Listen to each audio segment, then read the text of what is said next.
తాకట్టులో ఉన్న మీ బంగారాన్ని విడిపించి ఆ రోజు ఆన్లైన్ రేటుకి మేము కొంటాం. Bhavani gold company. నమస్కారం, సుమన్ టీవీకి స్వాగతం. 2025 సంవత్సరం నవగ్రహాల స్థితిగతులు ఎలా ఉన్నాయి, ద్వాదశ రాశుల వారికి ఎటువంటి ఫలితాలని అందజేస్తున్నాయి, ఈ విషయాన్ని తెలియజేసేందుకు మనతో పాటు ఉన్నారు ప్రముఖ జ్యోతిష శాస్త్ర పండితులు, శ్రీచక్రపీఠ వ్యవస్థాపకులు బ్రహ్మశ్రీ ప్రదీప్ జోషి గారు. గురుగారు నమస్కారం. శ్రీమాత్రే.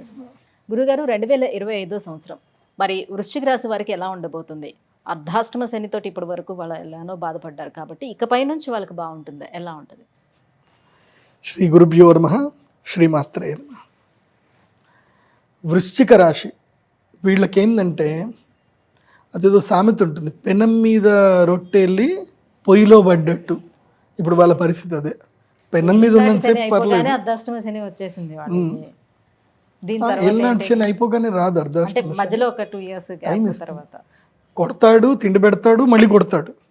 సో ఇప్పుడు పంచమ శని తర్వాత అష్టమ స్థానములో గురువు. అప్పుల పాలవుతారు, గుర్తుపెట్టుకోండి. అప్పుల పాలవుతారు, తప్పుడు నిర్ణయాలు తీసుకుంటారు. నేను ఒకటే చెప్తున్నా, వృశ్చిక రాశి వారు ఈ సంవత్సరము పెళ్లి చేసుకోకండి. చేసుకున్నారు జీవిత కాలానికి తప్పు చేసిన వాళ్ళు అవుతారు. నీ ఇష్టం చేసుకుంటే చేసుకోండి, నా ఒపీనియన్ వరకు చెప్తున్నాను. Don't take too much serious.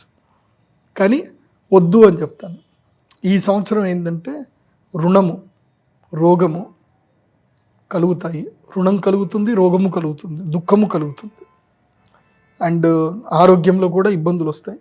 Mental tensions విపరీతంగా పెరుగుతాయి వృశ్చిక రాశి వారికి. మెయిన్గా నమ్మక ద్రోహాలు జరుగుతాయి.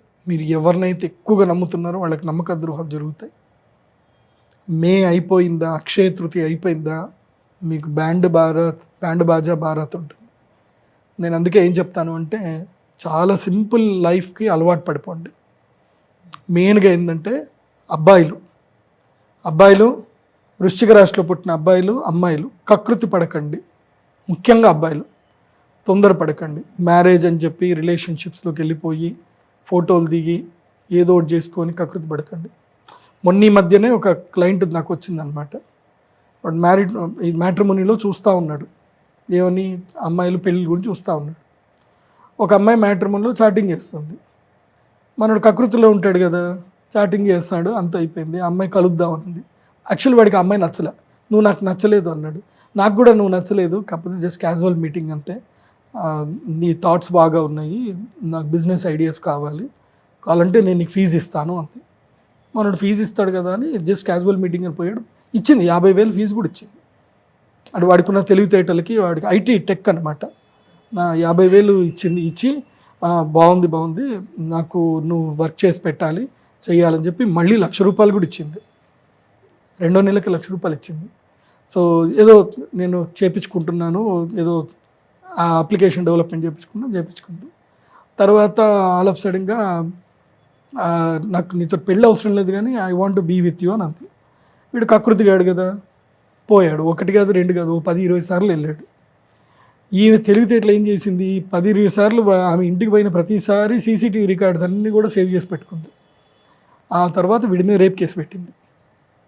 కథ, నన్ను పెళ్లి చేసుకో, లేకపోతే రేప్ కేసు, లేదంటే ₹1,00,000 లేకపోతే పెళ్లి చేసుకున్నా వాడు 3 కోట్ల ఆస్తి ఇవ్వాల్సిందే. వారసురాలు అయిపోతుంది, ఆస్తి హక్కు అయిపోతుంది కదా, అయిపోయి ఎటు కానీ పరిస్థితి అయిపోయింది అది. సో కకృతి పడకండి, మగాళ్ళు అబ్బాయిలు కకృతి పడకండి, అంతే, అర్థం చేసుకోండి. సో ఇది ఇప్పుడు వృశ్చిక రాశి వారికి ఇది వెరీ వరస్ట్ టైం. సో ముఖ్యంగా దిగ్బంధన యోగం, జైలుకి వెళ్ళడము, అనవసరమైన కేసుల్లో ఇరుక్కోవడము, దెబ్బలు తాకడము, ఇలాంటివి ఉంటాయి. తర్వాత మెయిన్గా ఫినాన్షియల్ ఫ్రాడ్స్ ఎక్కువగా జరిగే అవకాశం ఉంటుంది కాబట్టి జాగ్రత్తగా ఉండండి వృశ్చిక రాశి, అంతే.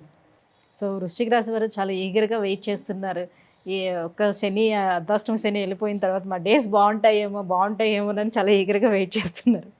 నేను వృశ్చిక వదలాల్సింది లస్ట్, నమ్మక ద్రోహం జరుగుతుంది. లస్ట్ త్రూ నష్టం జరుగుతుంది. అబ్బాయిలు కానీ అమ్మాయిలు కానీ జాగ్రత్తగా ఉండండి. సో ఇంకా ఎలాంటి పరిహారాలను పాటించాలంటారు?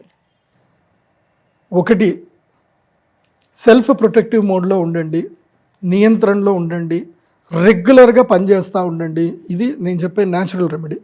జ్యోతిష్యుడిని తప్పకుండా కలవండి.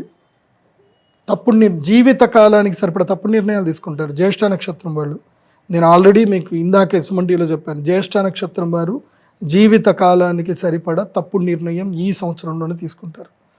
ఒకే ఒక్క తప్పుడు నిర్ణయము జీవితాన్ని తినేస్తుంది, అదే పెళ్ళి. ఇంకేదేం లేదు, అది వన్ వేనే, పోతే బయటకు రాలేము. బయటకు వస్తే మొత్తం దిబ్బడే, మొత్తం బట్టలు చిరిగిపోయి జుట్టు చిరిగిపోయి వస్తారు బయటికి. వద్దు. సో నేను మీకు చెప్పే రెమెడీ ఏంటంటే రాజశ్యామల యాగం చేసుకోండి. వసంత పంచం రోజున తప్పకుండా రాజశ్యామల యాగం చేసుకోండి. ఆ అమ్మ మీకు జ్ఞానం బుద్ధినిస్తుంది.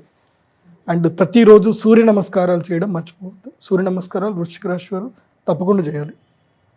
గురుగారు 2025 సంవత్సరం వృశ్చిక రాశి వారికి ఎలా ఉండబోతుందన్న వివరాలు తెలియజేసినందుకు ధన్యవాదాలు. శ్రీమాత్రే నమః.